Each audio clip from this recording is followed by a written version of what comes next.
ဒီမှာကလေးတွေပြင်းနေပြီကလေးတွေပြင်းနေပြီ ကလေးတွေပြလို့ကဲငါဘာလို့အမှာတော့ကဲငါကြီးပြောနေတာ လူကြီးတွေကမကလေးတွေမတွေ့လား ဘာတော့ကဲ ဟမ်မြက်ကြောတွေစင်းနေ ဟုတ်တယ်အဲ့ဒီကလေးတွေပြုတ်ထွက်သွားအောင်ငါလှုပ်လိုက် ကလေးတွေပြုတ်ထွက်တော့မလို့လုပ်ပါတော့ ကလေးလေးတွေပြုတ်ထွက်သွားအောင်ဟယ်လိုအောက်ကနေစုညှစ်ပလိုက်ဝေါ မလုပ်ပါနဲ့ကွာအစဟိုက်တိုင်တန်းလေးအကောင်လေးကဒူးလေးနှလုံးထုံးနေနေတာမင်းလည်းပြောလိုက်ရောဝိုးဆိုတဲ့သွားတွေ့လား အဲ့ဒါကလေးကမျက်လုံးပြုတ်ဒီလိုပြုတ်မှာပေါ့ ဗါတယ် ကလေးတွေကြိုက်တဲ့တခြင်းငါဆိုမယ်ဟိုတခြင်း ရတယ် သားတို့ကြိုက်တယ်ဒါတော့နန္နတိနဲ့ဒူရင်ဟာတငယ်ချင်းတွေပါနေတော့ခရံပြကြဝီရင်ဒီကစုနေချာ ကျွေးချောဖွေးဖွေး နန္နတိနဲ့ဒူရင်ဟာတငယ်ချင်းတွေပါနေတော့ခရံပြကြဝီရင်ဒီကစုနေချာ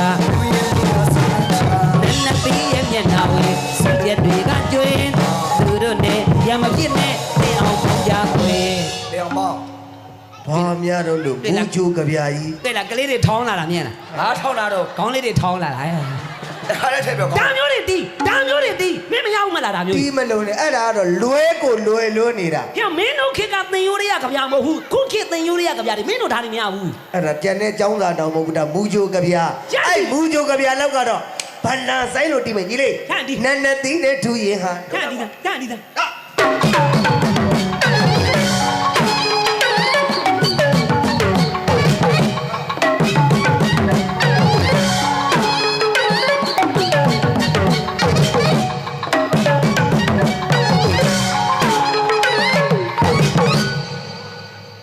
ထိုင်တီးနာ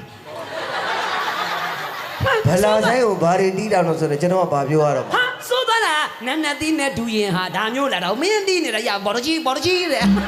အဲ့ဒါဘလာဆိုင်အစ်စ်အကွက်ခေါ်တယ်ကွာကိုအားတာကိုတီးတယ်ဟဲ့ကောင် နန်းနသီးနဲ့ဒူရင်အောင်ဘော်ကြီးတဲ့ ကိုအားနေပြီငါလာ အဲ့ဒီကြပြအကြောင်းကတော့မောင်ဝမ်းမိုးတို့ကကြိုက်လို့ကို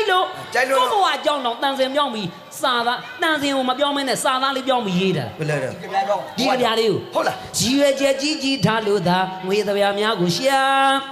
အာနွယ်သူကူဖေးမသာသာလုတ်တာပရဟိတာ လေးစားလိုက်တာတခေါ်ရ ပြောလိုက်သားမှမျက်ခုံးမပေါက်တဲ့ကောင်ရာ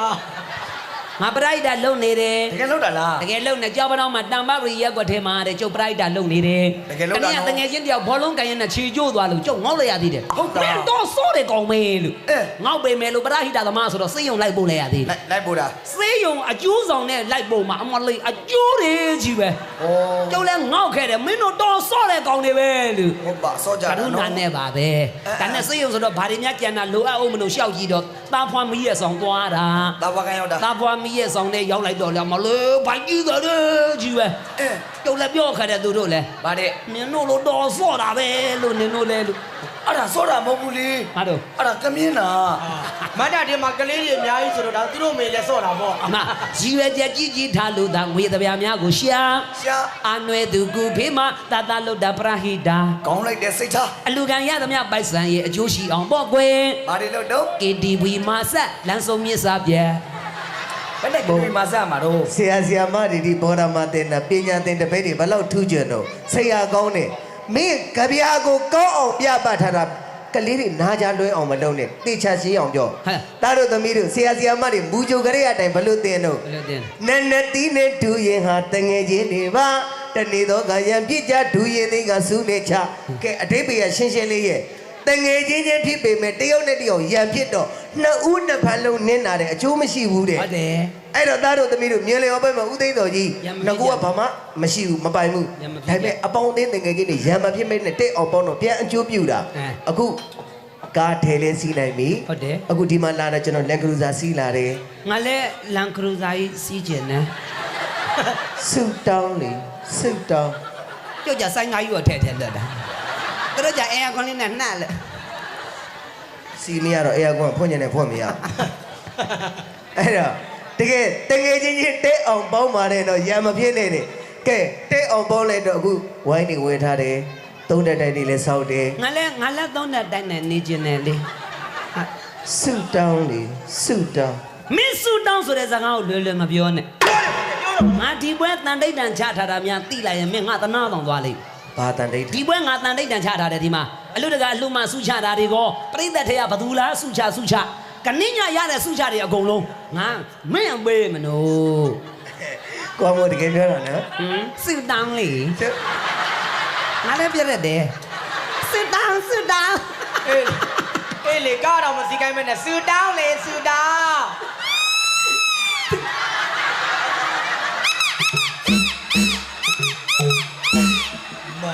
အားလုံးနောက်ကကိုဝမပေါ်လေးအိုက်ပါမင်းတို့တော့တော့ကြည့် ဟဲ့ ကျွန်တော်ပြောဖို့မေ့သွားတာနော်ဂျောကကျွန်တော်ညီလုံးပါပါလေးပြောပြီးခေါ်ဖို့မေ့သွားတာအခုလာပြီ ဘာတွေလုံးမှာတော့ မင်းတို့တော့ပညာယူစမ်းငါညီ ဘာလုံးမလဲဆိုရင်ပရိသတ်တို့ဒီထဲမှာဘာမှမရှိဘူးနော်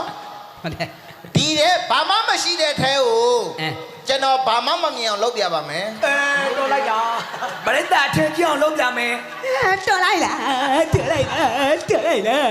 ကောင်းကောင်းပြောပါညီလေး ကီလေးကြည့်လိုက်ကြရငါသဘောပေါက်တယ်တော်လိုက်လား ဟုတ်ပါဂျောကဘူကြီးရလေ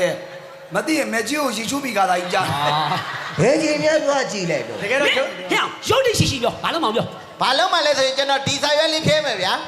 ဒီစာရွက်လေးဖြဲပြီးကျွန်တော်ဒီထဲကိုထည့်လိုက်မယ်ဒီထဲကိုထည့်ပြီးလို့ရှိရင်ကျွန်တော်ရဲ့ဂါထာတွေဘာသာတွေမန်းမှုပြီးလို့ပြန်ဆွဲထုတ်လိုက်ရင်ဒါမျိုးအကောင့်ဖြစ်အောင်ကျွန်တော်ပြန်လုပ်ပြမယ် ကြိုက်တယ်လုံစမ်း ဘာမှဖြစ်နိုင် ကဲအဲ့ဆိုရင်ကျွန်တော်ဖြဲနေပို့ပြီးမယုံမှကြောက်လို့မင်းဖြဲကွာ ဘူးရတယ် ရပေါ်လေးဖြဲ ဖြဲမှာပေါ့မင်းကလည်းမဖြဲနိုင်နိုင်လားပြော ရုပ်တိရှိလုံစမ်း ပေါ်လေးဖြဲရ ဖြစ်နိုင်ဘူးရှောက် မင်းဖြဲတာကြည့်မကောင်းဘူး ငါရတဲ့စူးကြတွေကိုမန့်ပေးလိုက်ပါလား ကြောက်လို့စမ်းလို့ လုံမှုတ်စမ်းငါမန်းမယ်မင်းကမှုတ် ဘလို့ ငါမန်းမယ်မင်းကမှုတ် ဂါထာမန်းမယ် မန်းမှုတ်လိုက်စမ်းကွာ အိုး အဲ အပေါ်မှာမို့ အဲ အောက်မှာမြေကြီး အဲ ဟီဟီ အလဲမတိန်ဟိန်ဆိုတာထဲတာဟုတ် ဟိုဘက်မှာပေါ်တာဟာ ဟောပါလူတွေဟဲ့ အိုးအပေါ်ကမိုးရွာ အဲ အောက်ကရှင် အဲ ဘော မင်းလုံးမလားမလုံးဘူးလားပြောမင်းမလုံးရင်ငါပြန်တော့မှာမင်းလုံးမလားလို့ငါစောင့်နေတာ စိတ်ရှောရပြီ ရရင်ထုံးသားရရင်ထိုးလိုက်စမ်းရ ကြိုင်ထုံးစမ်းဟုတ်ကဲ့ဒီအောက်ကတန်တက်ရင်ဓာတ်လိုက်လို့မလို့မိုက်ကအဲ့ဒါကြောင့်ရှေ့မတူရဲလို့ကျေးဇူးတင်နော်ကျေးဇူးတင်ဟဲ့လောက်စမ်းမင်းအဲ့ဒီစာရွက်ကောင်းရမှာဆိုရောက်ငါရတဲ့စုကြတယ်အကုန်ပေးမယ် ရှောက်ပြောနေတာမင်းကလည်းအပြည့်ကြီးကဘယ်လိုအကောင်းပြန်ဖြစ်မှာတော့ စဉ်းစားနေပြေးပြီးသားရင်ကောင်းမလားစဉ်းစား ဟော ရုပ် ဟာကောင်မိုက်လို့တကယ်တော်တယ်ကွာ မင်းစုချတယ်ပြေးလိုက်တော့ မင်းပြလိုက်တော့ တခါတည်းထုတ်ပေးလိုက်တခါတည်းထုတ်ပေးလိုက် ငါထုတ်ပေးရအောင် အဲ့တော့ ငါတော်ရမှာ အဲ့တော့ မင်းအဲ့ရကောင်းကြီးဆွဲထုတ်တော့ဒီအပြဲတွေကငါဘယ်လွတ်ရမှာဟမ်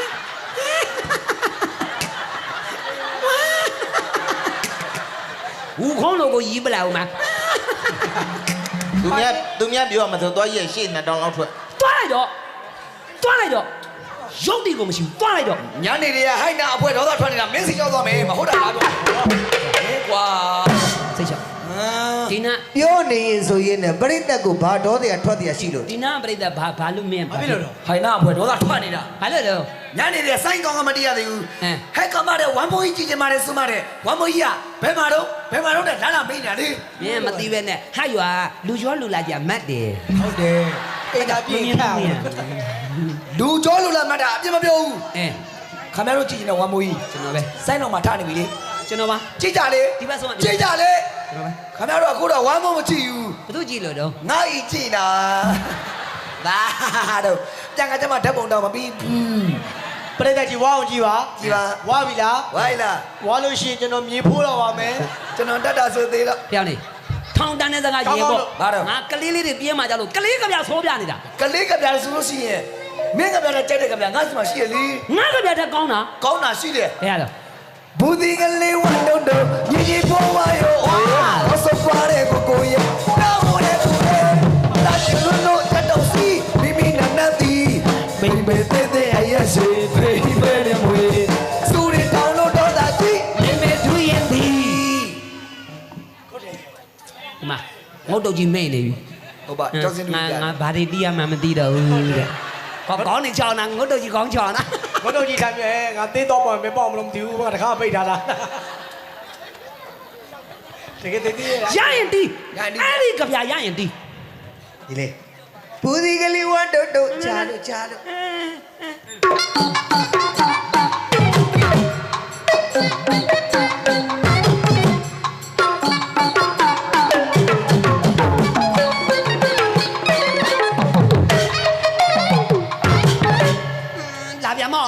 ဘော်ကြီးတဲ့အောင်ကြီးရှင်ပါဆိုတော့ဘော်ကြီးနဲ့လုံးမလားမသိဘူးဟာလေ ဒီဟာကျောင်းသူလေးတွေလည်းဘော်တော်ကြီးတော့လိုက်မရှိနဲ့တော့ အမေတော့ ရွာတွေကကလေးမတွေကငါညနေတော့အကုန်လုံးမပြောချင်လို့မပြောရနေတာနာ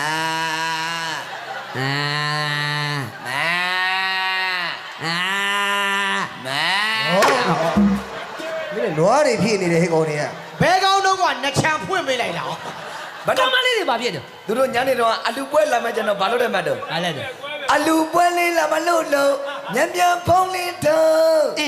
အလူပွဲတဲ့ရောက်တော့ကွယ်တစ်တော်စောပါမယ်ဘာတချင်မဲစောစောဗျာ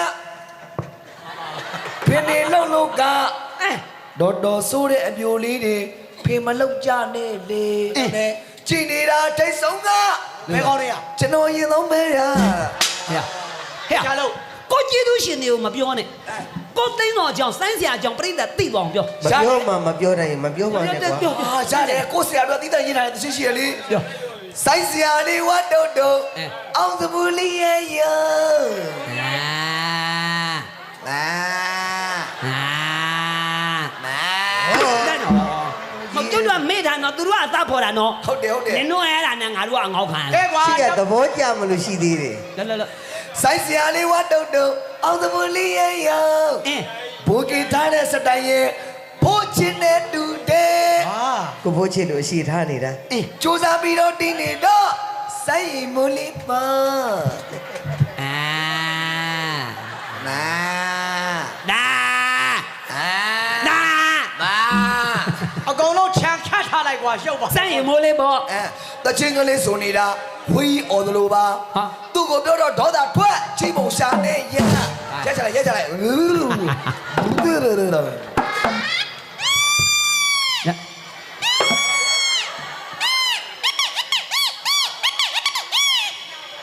များတော့နေပြီရောမဲ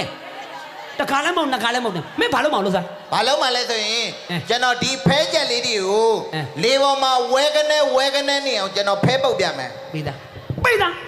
ဘာသူ့မှမယုံတော့ကိုပဲအာကိုတော့မယ်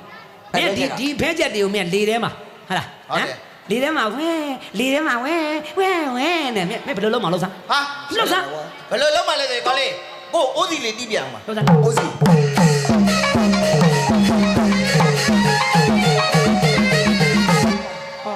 တော်လိုက်တာငါခေါ်မိုင်းလို့ခေါ်တယ် တကောလို့စား နောက်တစ်ခါတည်း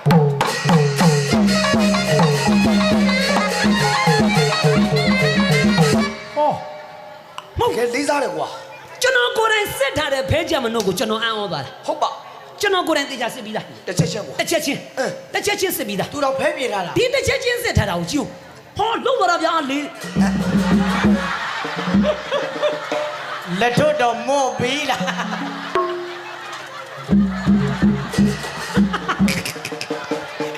ကျူးကြီးနဲ့တဲ့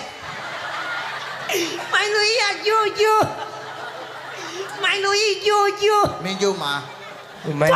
ဘောကိုခေါ်လိုက်မယ်ကြီးလေးခဏထိုင်လိုက် သွားလိုက်တော့ ခဏထိုင်လိုက် ငါတို့က ကျွန်တော်ဟုတ်မလားလို့လူရှင်တော်တွေ ဟေး လှုပ်ပေးထားတယ် ငါတို့ကကလေးတွေအတွက်အလုံးလုံးနေတာ အေးကလေးတွေအတွက်ကိုပဲရည်ကျင်တာဗါတဲ့ ကျင်းတဲ့စိတ်ဖြစ်အောင်ငါတို့က အေးပါကလေးတွေအတွက်ဆိုပြီးလှုပ်တော့တာမူးကြိုကြပြားတွေတဲ့ဘာလုံးမှာတော့ စာတင်ကျင်းစိတ်ဖြစ်အောင်လို့ အဲ့လောက်တချင်းလောက်နဲ့မလုံးနဲ့လို့ကလေးတွေအတွက်ဆိုရင်ကဲကြာလို့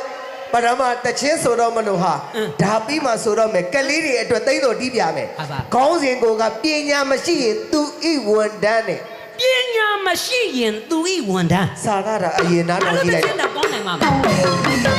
နားထောင်ကြည့်လိုက် ပညာမရှိရင်သူဤဝန်ထမ်း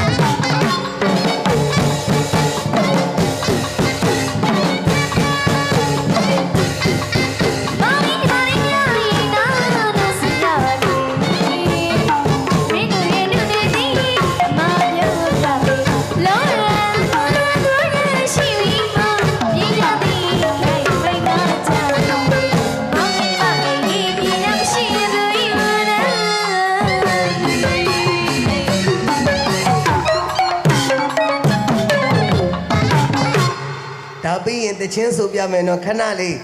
တို့ညီတွေတို့ညီမတွေယနေ့ဘော်ဒါကတို့ညီတွေတို့ညီမတွေလည်းနောက်ကနားထောင်နေတာတကယ်ပီတိဖြစ်တယ်ကိုရီးယားကျောင်းအဲ့လောက်လည်းမနေခဲ့အောင်ပြောတော့တယ် English speaking စကားနေပုံထိုင်ပုံဆရာဆရာမတွေသွန်သင်ဆုံးမမှုကောင်းတော့ကဲဒါကြောင့်ဒီသချင်းလေးအုံတော့တဲ့ပေါ်လာလို့လက်လက်ရှင်သားတို့သမီးတို့ငယ်သေးတယ်ဒါပေမဲ့နားဝအောင်ဆိုမယ်အတိနဲ့ဆိုတော့ရှုပ်နေမှာဆိုလို့တယောက်တည်းဆိုကြည့်တာမောင်ကြီးမလေးများရင်နာစင်ကြပါလေခဏလေးနော်မင်းတို့ရဲ့လူတွေသိအမပြောပြမလေ မမကြောပါကည ဟိုတတတို့နားထောင်နေပါတယ်အညာ ဟာဖျောင်းနေနောက်ကမင်းတို့တက်ကိုငဲနေတာကလေးတွေက ဟုတ်တယ်ဒါတို့ကငယ်ပါတေးတယ်အညာ ဒါတော့ငယ်ပါတေးတယ်ခည ငယ်ပါတေးတယ် ငယ်ပါသေးရင်တော့လူပြစ်ရှုံးနေကွယ် ဘာတို့ ဩငဲနေရင်ငါစားသင်းပေးမယ် အတက်ငယ်သေးတယ်လို့ပြော ငါစားသင်းပေးမယ် ဟုတ်တယ် နောက်ကနေလိုက်ဆိုသား ဟုတ်တယ် ကာကြီး ငါလီ ငယ်လိုက်လားကြီး ဒါတော့တကားမပီလို့ကည ဟောမပြီးလို့ ဒါတို့အပူ ပြီးအောင်ဆိုရတယ် ဟုတ်တယ်ညာ မြန်မာစာပြီးအောင်ဆိုလိုက်ဆို ဟုတ်တယ် ကာကြီး ငါလီ ဒါသဘောပေါက်ပြီဒီကောင်နဲ့ကြုတ်ရွဲနေတာပုံးကျိတ်တစ်ကျိတ်ထုံးမယ်ပြီးအောင်ဆိုတော့ငါလီ ဒီလူဆဲနေတာမတ်တက်လာပြီးတော့ ဟုတ်ပါတာညက်ပါတာကြည့်ပါဦး အားကြမှာညစ်ပတ်တယ်လုံနေတာမင်းတို့မပြီးတာ ဒါကြောင့်အားလုံးအတွက်ကတို့ညီတွေတို့ညီမတွေနားထောင်ကြည့်နော် မောင်ကြီးညီမငယ်ကြီးပညာမရှိရင်သူယူရလေ ပညာတတ်အောင်ပညာရှာရမယ့်အရေးမှာပညာသာရှာပါတယ်မောင်ငယ်ညီမငယ်ကြီးပညာမရှိရင်သူဤဝန်တန်းပေကျန်တာမကြည့်နဲ့အခုသိန်းတော်ကြီးခေပညာမတတ်ပေမဲ့ဟောအလုံးပေါ်မှာစိုင်းပညာတတ်တော့တကယ်လဲတတ်တော့ပညာတတ်တော့နောက်ကလူရှင်တော်တွေအုပ်ချုပ်နေတာဒါသဘာဝပဲ ဘာအုပ်ချုပ်တော့ ပညာ ဘာအုပ်ချုပ်တော့ ပညာတက်လို့ စိုင်းတစ်ဆိုင်လုံးနဲ့မင်းတယောက်တည်းစိုးသွားနေလို့မင်းတယောက်တည်းခြံကတ်ခံထားရတာကိုမင်းသိလား ဟုတ်ပါဝက်ဖြူချန်ကတ်တာ အဲ့ကောင်နေပညာတက်တဲ့ကြောင့်ပြောနေတာ မင်းဘယ်လောက်တက်တော့ဒီမှာ တက်တယ်ကွာ မင်းစံဝိုင်းထဲမှာခေါင်းနေတဲ့အခေါ်ဝေါ်တွေမင်းမန်းနေတာတွေရှိတယ်နော်မင်းငါထောက်ပြလိုက်ရမလားပြော ဆိုင်းအခေါ်ဝေါ်လောက်မှာမားရဲ့ဟေးဆိုင်းကိုတီးမဆောင်ရှင်းလား အဲ့ဒါဆိုမင်းဖြေသားနောက်မှကိုဝမ်းမှုကဟာလူကြတဲ့အရှိခွဲတယ်မပြောနဲ့ ဘာဖြစ်မပြော ပတ်လုံးဘယ်ဟာလုံးပြိုင်စမ်းပတ်လုံး ဘယ်တော့လို့ကွာဟဲ့မပတ်လုံး သိမှာပေါ့လွယ်တာမေးတာကိုနဲဘယ်ဟာလုံးပြိုင်စမ်းနဲ မဒီကိုကြီးမဟုတ်သမ်းမ မာမှုတ်တာကြားလား ပါတယ်တော့ အိမ်မှာဆိုဒီချိန်ဖဲရိုက်ပြီတဲ့ မင်းနားကြလွဲတာပါအဲ့လိုပြောတာမဟုတ်ပါဘူး ဟုတ်ဘူးလား အကိုကြီးနောက်တစ်ခါမပြဆန်းပြောတော်တာကြလား ဘာလဲတော့ မကြခင်ဖေခံရတော့မင်းတဲ့ ဒါဆိုရင်လေမြင်လိုက်ခဲ့လေ အဲ့ဒါနဲ နေပတ်လုံး ဟုတ်သေးတယ်တတိထားဖြေတော့မဲပြီ ပါတယ်တော့ 6လုံးပတ်ဘယ်ဟာတော့ပြောစား ကြားတယ်ကွာညီလေး6လုံးပတ်ပြရစမ်း ရ 6လုံးပတ် စပင်ကြီးကိုရီးယားကီလိုဘာလိုနဲ့မင်းမဟုတ်ကစောက်မလုံးနဲ့အဲ့ဒါ6လုံးပတ်မဟုတ်ဘူး 6လုံးပတ် မှားတယ်အဲ့ဒါ6လုံးပတ်မဟုတ်ဘူး တပရိသဝမ်မိုးကြီးကမှားတယ်တဲ့တောင် အဲ့ဒါဒိုးချောင်းတဲ့ ကဲအဲ့ဒါဆိုရင်ဒါ6လုံးပတ်မဟုတ်ဘူးဆိုတော့6လုံးပတ်ကဘာတော့ အဲ့ဒါကဒိုးချောင်း ဟုတ်ပြီ 6လုံးပတ်ကတတ်ရှိတယ်6လုံးပတ်အစ်စ်ကတတ် ဟုတ်ပြစမ်း ဒီမှာအဲ့ဒါဒိုးချောင်း6လုံးပတ်ကဒီမှာတရားကြည့်နော်6လုံးပတ်ဟော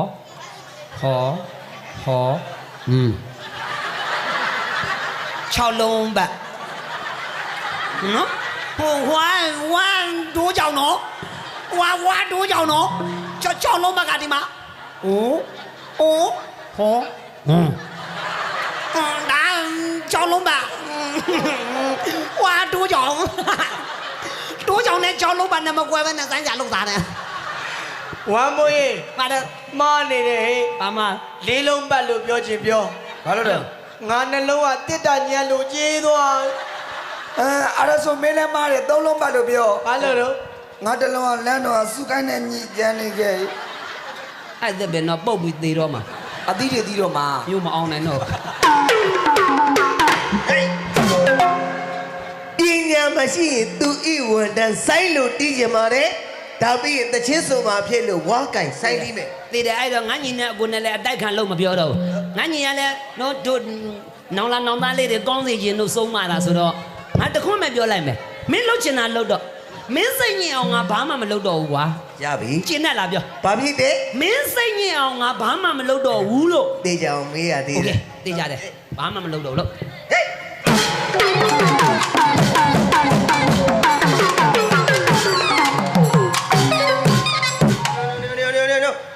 ကြားတယ်ကွာအချိန်နေရဟဲ့ကော ဟာလို့ ဝါတီးလေဟိုမှာနှစ်ယောက်ကတော့တီးနေဝါတီးတော့ ငါဘာလို့ဝတီးရမှာ နင်းပဲပြောထားတာပြန်ပြော အဲ့လေမင်းစိတ်ညစ်အောင်ငါဘာမှမလုပ်တော့ဘူးလို့ပြောထားတယ်လေ ကျွန်တော်ကြောက်တယ်ကျွန်တော်ကတက်တက်လူလေလုတ်တယ်ဖြစ်မှာကြောက်တော့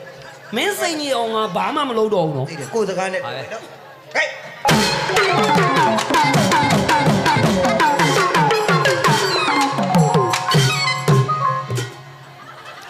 အာကြည့်နော်တီးလေဘာကြည့် ဝါတီးရမှာမတီးလို့ကြည့်နေတာလေ ငါဘာလို့ဝတီးရမှာတော့ မင်းပဲပြောထားတာငါစိတ်ညစ်အောင်မလုပ်ဘူးဆို အဲ့လေမင်းအခုစိတ်ညစ်နေပြီမှလားငါဘာမှမလုပ်လို့မင်းစိတ်ညစ်အောင်ငါဘာမှမလုပ်ဘူးလို့ပြောထားတော့မင်းစိတ်ညစ်အောင်လို့ကိုဘာမှမလုပ်တာကွာရောရှင်းလိုက်ရောမင်းစိတ်ညစ်နေမှလားရော ဟိုတခေါနဲ့ရှင်းမပြောချင်ဘူးကြားတယ်တော့သွားတော့နင်းထိုးလိုက်တော့ ရောငါလည်းမြန်မာသားမြန်မာမေးချာတော့ရောငါလည်းစကားကိုနှစ်ခွာပြောတတ်တယ်ရောဒီမှာမင်းကငါ့ကိုလူကြတဲ့အရှက်ခွဲလို့ငါပြန်ပြောတာ သွား ဟမ်အဲ့လိုလိုလားပြော သွား ငါတော့လိုလားပြော လိုတယ်ကွာ ရတယ်သွားဆိုလဲသွားလိုက်မယ်ဒီမှာမနှက်ဖြံငါကြမှာမင်းနဲ့ငါနဲ့ရှင်းမယ် ရတယ် မန္တထဲကအမိုက်တွေကို မ ဒီကိုကြီးပြီးခိုင်းမလဲမငါတော့ ကျောင်းသားကျောင်းသူတွေရှိပါတယ်ဟာ ဟဲ့အောင်သိတော့ ငါနဲ့ဟဲ့အောင်နဲ့ မထမင်းဝအောင်စားတာ မဖေမတ်နေတာ ငါဖေးဒီပါငါစောက်ကူဆိုင်ဝရမထမင်းဝအောင်စားတာ ငါထမင်းဝါတော့မင်းကဘာလုပ်မှာ ငါပြင်ကပကံလားသေးလဲမယ်ကိုလည်းမတစ်ချက်မှသိရသေးဘူး ဟဲ့အောင်ညီလေး အာမအိုက်ပန်လေးတန်လုံးလိုက်လာပြန်ပြီဘာတော့မင်းကပြော အိုက်ပန်ဆိုတဲ့ကောင်ကမင်းကိုကြောက်မင်းပေါ်လေးဆိုတဲ့ကောင်ဘယ်ကောင်မှကိုမကြောက်တာကွာ ကဲဘာလို့မကြောက်တော့မင်းက ပေါ်လေးဆိုတဲ့ကောင်ကရွာမှာအကောင်ကြီး10ကောင်တော့ထိတ်နေတဲ့ကောင်ကွာရ အကောင်ကြီးတွေကိစ္စရဟိုဘလို့အကောင်ထိန်းတာ နွားကြောင်းတာလေမဲနွားကြောင်းတာ လဲလဲ ရှင် ဒါသမီးပြောခေါင်းစဉ်လေးပြောတိုင်း ပညာမရှိရင်သွေးဝင်နှမ်းပါ မောင်ငယ်ညမငယ်ကြီး ပညာမရှိရင်သွေးဝင်နှမ်းလေ တို့ကြည့်ရေးနာ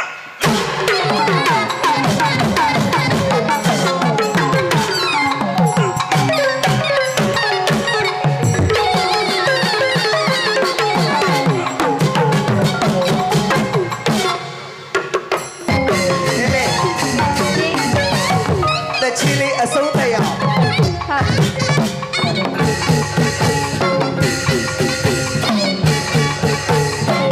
ဘာလို့လဲဘာလို့လဲဘယ်လိုစကူရတဲ့ကြမ်းဘာလို့လဲဘာလို့လဲပညာဘယ်လိုစကူရတဲ့ကြမ်းဥပဒေနာတမဲအဒီတဘာဝဘီဟိမဆန်နေဘာဖြစ်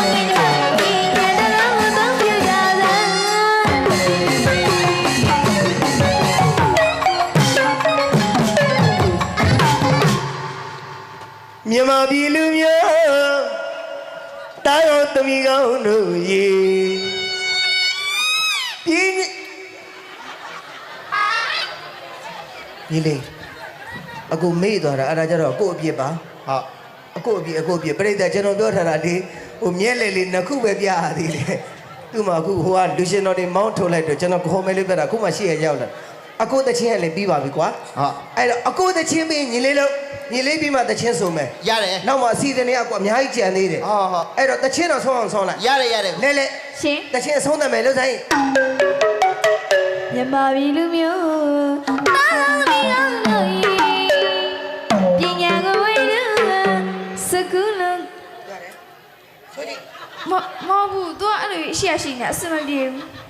သူကသူမတ်တရတာဘာဖြစ်လို့တော့ မဟုတ်ဘူးလေ तू အဲ့လိုရှေ့မတက်ရနေပြိတ္တတွေကသူ့ပဲအာရုံရောက်မှာပေါ့ သူ့အောင်ရောဘာဖြစ်လို့ အသမီးဆာလာမမဝင်းနေရမှာပေါ့ तू အာရုံနောက်နေ စာသားမပေါ်မှာကြောက် ဟုတ်တယ်ဆာလာမပေါ်မှာကြောက်လို့ အဲ့ဆိုလည်းညီလေးထိုင်းပြီလေကွာထိုင်း တာလည်းမတန်းနဲ့လည်းပါချင်တာပေါ့ အဲ့အခုပြီးရင်ငါတက်ရိုက်ခိုင်းပြီမယ် နော်ခဏထိုင်လိုက်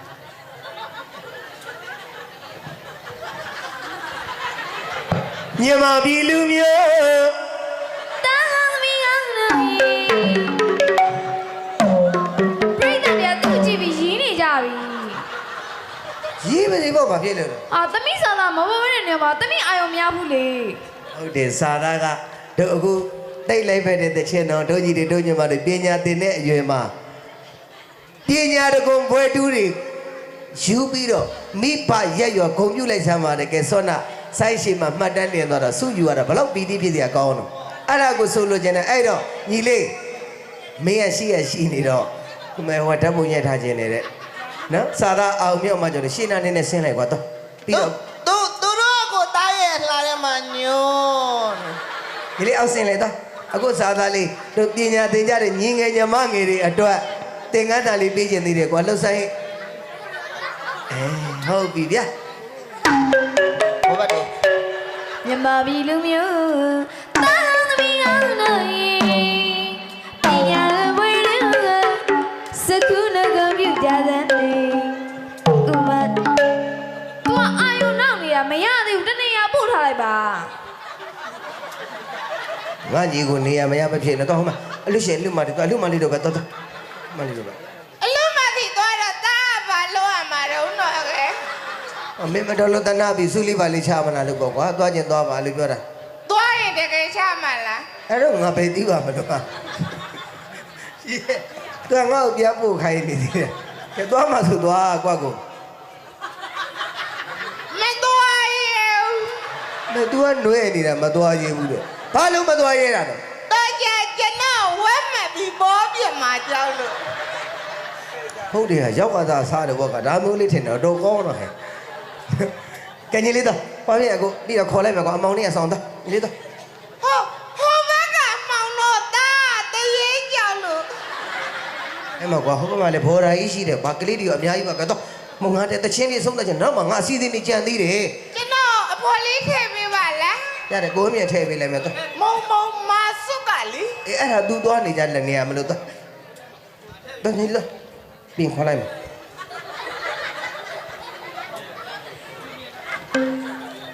ခရုံမအစဲနဲ့ ဖြည်းဖြည်းလည်းမအောင် ခိမဆန်းနေလူမညင်းနေလေ မောင်ငယ်ညီမငယ်ကြီး ပညာမရှိရင်သူယူနာလေ ဘာပညာမရှိရင်သူရောဝနာတို့ပထမပိုက်စားတာအဲ့ဒါမောင်ငယ်ညီမငယ်ကြီး ညံတလုံးကိုသုံးပြကြသလေ စားတာမလွဲနဲ့